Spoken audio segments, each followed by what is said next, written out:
welcome back for another video. In this video guys, another loan app na existing lang siya, which is nagkaroon siya ng update this 2026 lang. Nagkaroon siya ng brand refresh and new logo. Eto ha, legit siya. Natry ko na siya last year. At ngayon nga, nagmumukha siyang bago ulit kasi nagkaroon nga siya ng update. At siguro sana no, na nagbago talaga siya compared last year. Well, anong loan app ba ito? May idea na ba kayo? Hindi ko lang kung na-notice nyo na to ha, which is itong si XL Cash Lending. Wait lang ha, alam ko maraming tataas ang kilay sa inyo dyan. I'm fully aware din ano si XL Cash before. Well, eto na nga, legit siya ha kasi naka-register siya sa SEC website and there's a list of recorded online lending platform. Mada-download natin siya sa Google Play Store as well as sa App Store or sa iOS. Well, sinilip ko siya guys, sinubukan ko siya mismo at ito lang yung masasabi ko. Hindi siya auto-disbursement, hindi siya 7 days to pay, buo siyang matatanggap this time. Kasi balita ko sa loan app na ito last year, sabi niya before, buo siyang matatanggap pero maraming nakasubok na hindi daw buong matatanggap. Well, I hope no, naging okay na talaga si XL Cash ngayon. Well, before I start, disclaimer lang po muna tayo. This video is not sponsored and this is just based on my personal experience po. Sisilipin ko siya mismo, susubukan ko mismo para mabigyan ko kayo ng tamang expectation before trying. By the way, if you're new to my channel, nagre-review po tayo ng different loan app. Sinisilip ko po yan, sinusubukan ko mismo. Nagbibigay po tayo dito ng tamang expectation, legit tips, reviews, recommendation, and what online loan apps or loan services to avoid. Kaya kung gusto mo yung mga itong mga videos, you can consider subscribing at clicking yung bell button para lahat ng videos ko updated and notified ka. Well, back to this XL Cash Lending. Last year nga po, nasubukan ko siya mismo at susubukan ko ulit siya this time since nagkaroon nga po siya ng bagong update. Particularly po, yung logo niya ngayon. Naging blue na po yung logo niya ngayon. Last year kasi, green yan. Well, anyways, nakita ko kasi ang ads nito sa aking IG story, no? Nakita ko na XL Cash Lending na familiar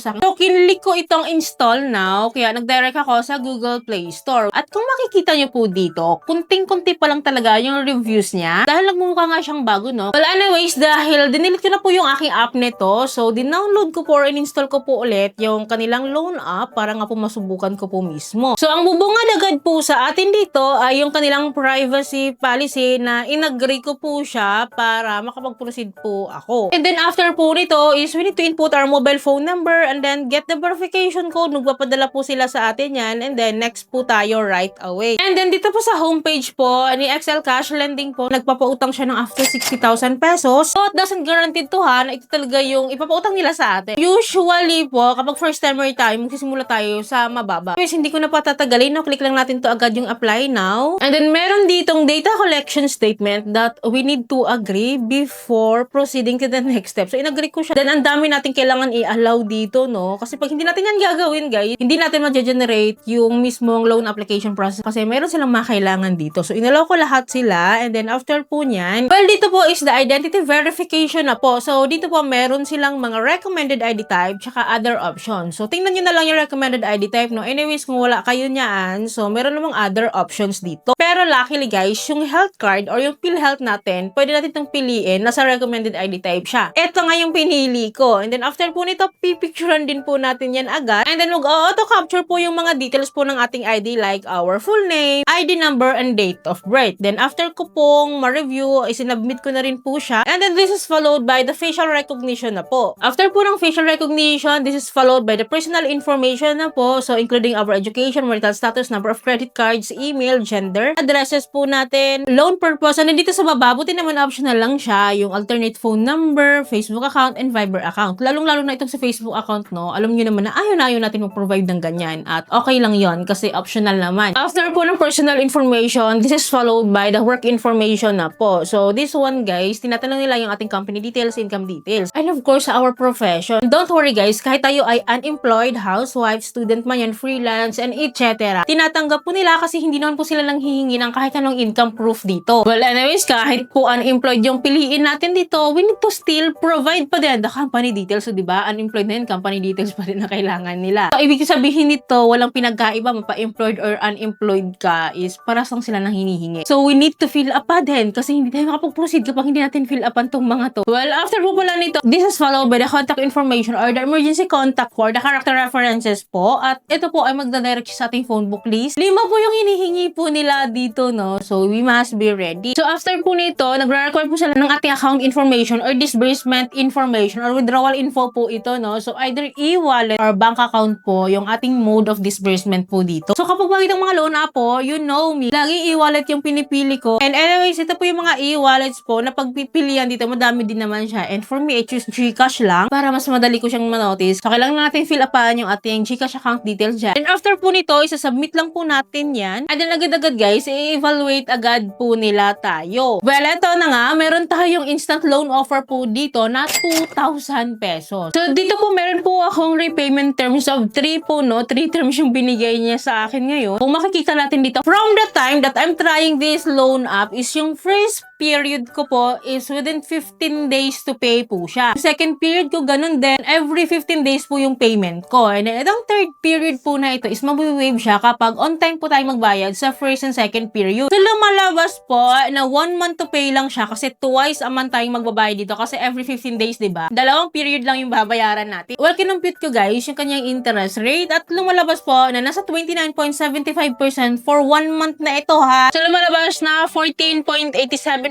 po yung kanilang interest rate per installment term kasi every 15 days nga po yung ating payment dito. Mababa na ba sa inyo yon? Well, for me, mataas pa din yun naman talaga. As in, mataas naman talaga yun, ano, compared sa mga other OLAs or loan services na medyo cheaper nga yung kanilang interest rate. Well, balik tayo dito sa loan summary niya po, no? And then, dito sa baba, guys, makikita natin dito na buo siyang matatanggap kasi zero yung service fee niya. Which is ito kasi yung usually na binabawas, ano, sa loan amount natin. So, ibig sabihin nito, guys, buo siyang matatanggap. Nga lang talaga, medyo mataas yung interest rate niya. Nasa 29% monthly. Wala namang problema kung bet nyo siya or okay sa inyo yung interest rate. Pero kung tatanungin nyo, mataas talaga siya. Pero mas okay din kasi yung interest rate niya compared sa mga other loan apps po na 7 days to pay na almost 50% yung interest rate. 7 days to pay lang yun ha. This quite better na lang din. Pwede natin siyang i-consider. Pero kung may mas better dito, doon na lang kayo mangutang, no? Kasi syempre, the lower the interest rate, the better pa din. Pero kung wala talaga at dito lang kayo na-approve, siguro pwede na talaga natin itong makonsider. Kasi buo naman siyang matatanggap. Well, anyways, don't worry. Sinubukan ko po siya, guys. Sinubmit ko po yung aking application dito at naka-under review na po tayo agad-agad, diba? So, nag-wait lang po ako ng minutes din ha. Few minutes din, nag-notify sa akin sa Excel Cash Lending. At to my surprise, guys, my application wasn't successful daw. So, ibig sabihin, rejected ako or disapprove ako. Please maintain a good credit history and return to reapply after February 1. So, nagbibigay naman pala sila ng chance to reapply, ano, and then sayang kasi gusto ko pa naman siya talagang subukan na it is what it is. Depende yon sa loan details nila or sa loan summary nila kung buo ba talaga din siyang matatanggap. Well, anyways, babalikan ko siya if ever na pwede na po tayo mag-reapply ulit. But this time po, no, sino na nakapag-try kay Excel Cash Lending before, paki-comment down below po yung experiences nyo at i-compare nyo rin kung may nagbago ba talaga. Kasi kung ano yung pinakita ko sa inyo, yun at yun lang din yun. So, don't worry, palagi naman po ako mag-update sa inyo. Kaya dapat po nakasubscribe kayo at click yung bell button para lahat ng videos ko is updated and notified po kayo. So, yun lang po. Thank you for watching this video. See you in my next video. Bye!